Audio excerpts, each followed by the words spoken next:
오바댜 1장밖에 안 되는 이 복음의 메시지에 대해서 중요한 구절과 키워드가 있다면 가장 중요한 구절을 꼽자고 한다면 구조적으로는 15절 날이 가까웠다라는 이야기를 드리고 싶고요. 그리고 오늘 10절에서 이야기했던 너의 형제 야곱, 우리는 사실 모두 다 형제다라는 이야기를 드리는 것이 이 오바댜 전체에 있어서 굉장히 중요한 내용이라고 보시면 될 것 같습니다.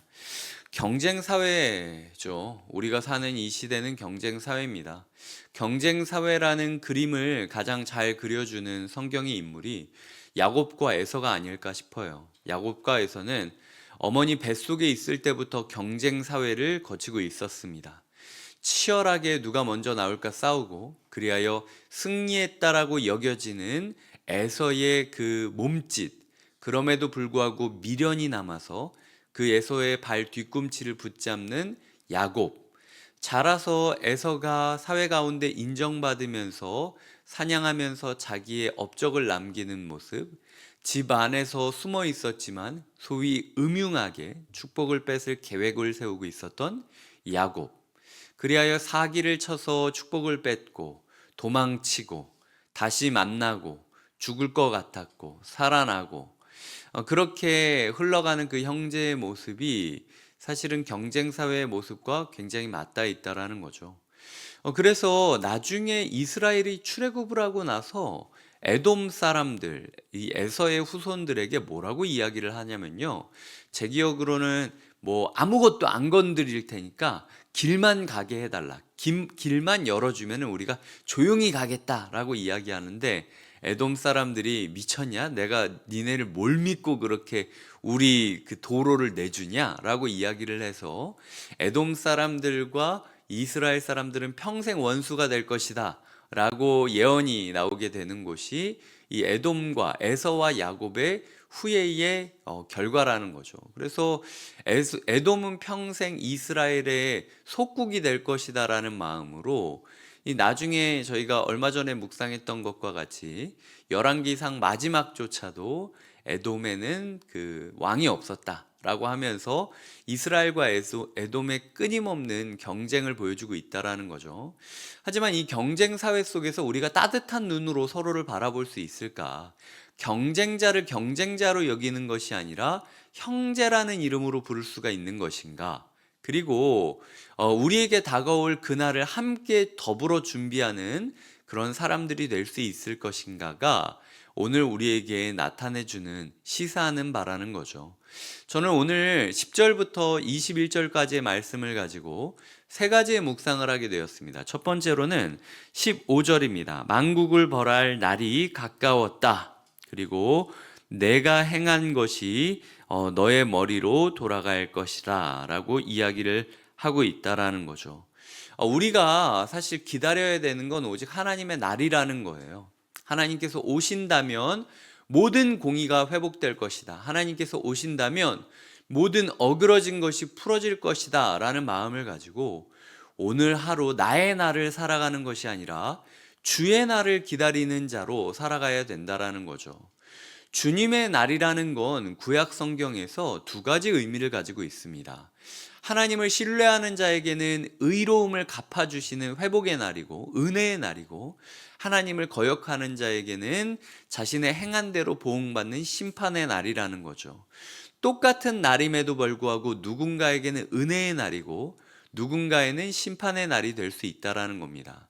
하나님께서 오늘 우리 가운데 오신다면 우리는 그 예수님이 다가오심을 은혜로 여길 것인가 심판으로 여길 것인가 돌아보는 게 필요하다라는 거죠. 그래서 하나님을 간절히 소망하면서 우리가 기다리는 것 오직 주님의 날이다. 주님 오시는 것밖에 우리가 기다리는 일이 없다라고 고백하는 하루가 되기를 꿈꾸며 삶을 정돈하는 것이 필요하다라는 게 첫 번째 교훈이고요. 두 번째로는요, 그 10절입니다. 내가 너의 형제 야곱에게 행한 포악으로 말미암아 부끄러움을 당하고 영원히 멸절되리라. 그러니까 만국을 벌할 때에 우리가 그 오시는 예수 그리스도를 은혜가 아니라 심판으로 여기는 이유가 무엇이냐? 우리 자신의 포악함이 있기 때문이라는 거예요. 내 자신의 그 포악함을 다스리고 진정시키고 제거하지 않으면은 예수님이 와도 우리는 예수님을 은혜로 여기는 게 아니라 재앙으로 여기게 된다라는 거죠. 그런데 그 포악이 뭐냐? 우리가 생각했을 때 포악이 뭡니까?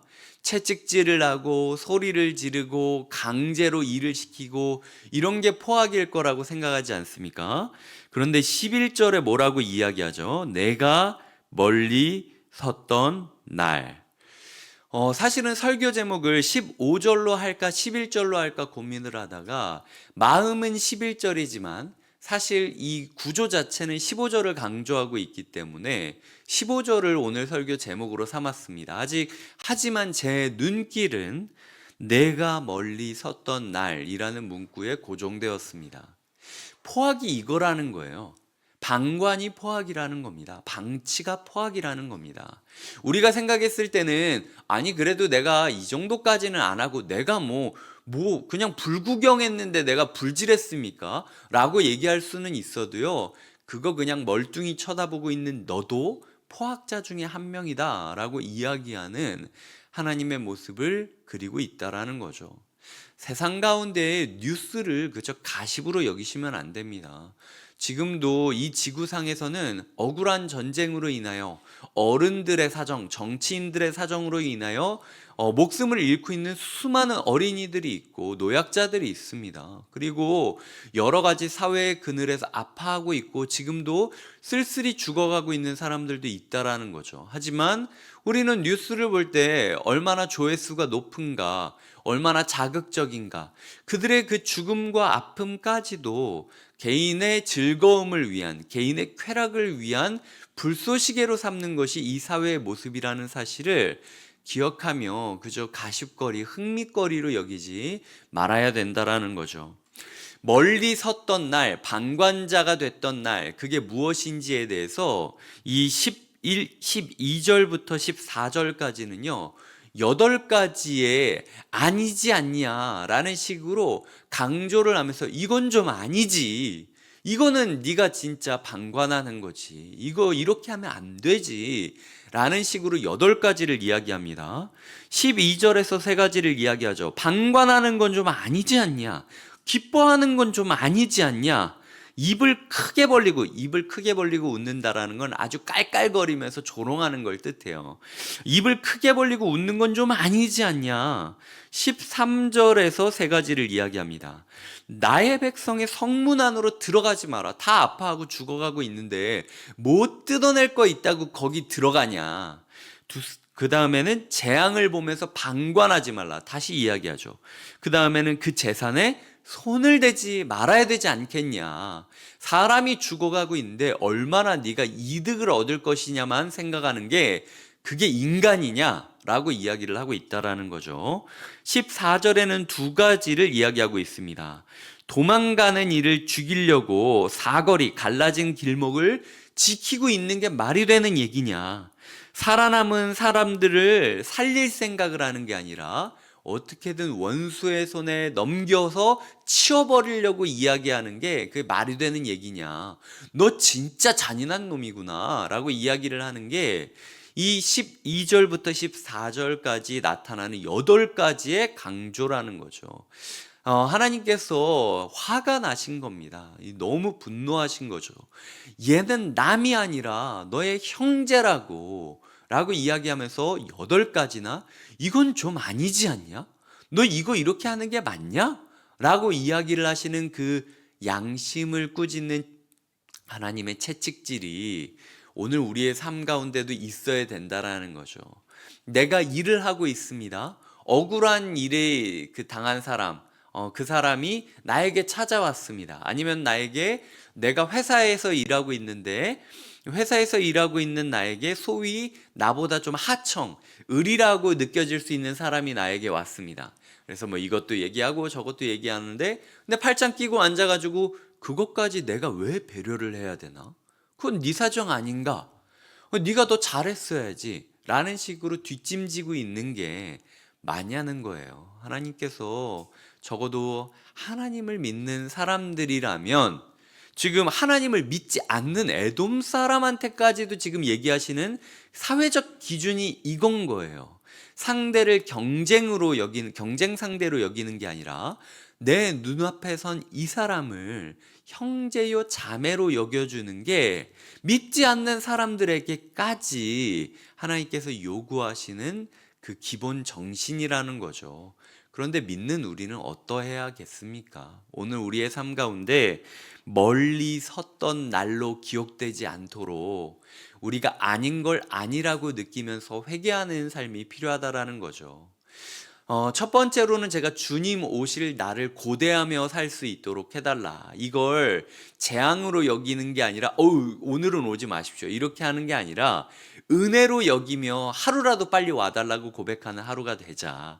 두 번째로는 오늘이 멀리 섰던 날로 기억되지 않도록 우리가 가까이 가기 위하여, 누군가의 곁에 있어 주기 위하여 마음을 다잡고 애를 쓰고, 나뿐만 아니라 우리의 직장과 가정과 사회가 그런 공동체 될 수 있기를 꿈꿔 주셔야 된다라는 이야기를 드렸고요. 세 번째로는 시온의 날을 기도하고 기다려야 된다라는 겁니다. 17절부터 21절까지는 언젠가 시온산에서 피할 자가 있을 것이다. 그리고 믿는 자들은 불이 되고 에돔 족속은 불쏘시개가 돼서 지푸라기가 돼서 다 사그러지게 될 것이다 라고 이야기를 하고 있습니다.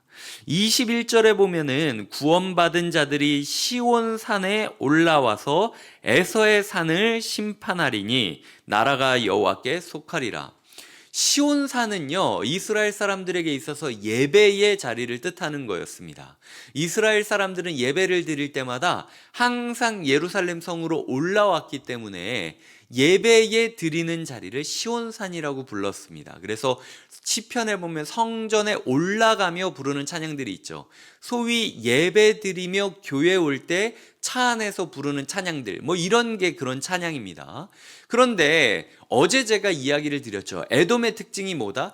해발 1500m 고지에서 요새를 짓고 살아가던, 그리하여 별명이 독수리들이었던 사람들이 에돔이었다라는 거예요. 근데 밑에 있어도 예배를 드리러 날마다 시선을 하나님께 고정하며 하나님의 시선으로 세상을 보는 그런 사람들이 그냥 이생의 욕망에 휩싸여서 내가 몇 층짜리 타워 팰리스에서, 몇 층짜리 건물에서, 몇 억짜리 건물에서 있으려고 노력하면서 조금 더 높은 집에 올라가려고 안간힘을 쓰는 그런 사람보다 훨씬 더 행복한 삶을 살 것이다, 훨씬 더 훌륭한 삶을 살게 될 것이다 라고 이야기하는 것이 21절 구원받은 자들이 시온산에 올라와서 에서의 산을 심판하게 될 것을 말하고 있다라는 것이죠.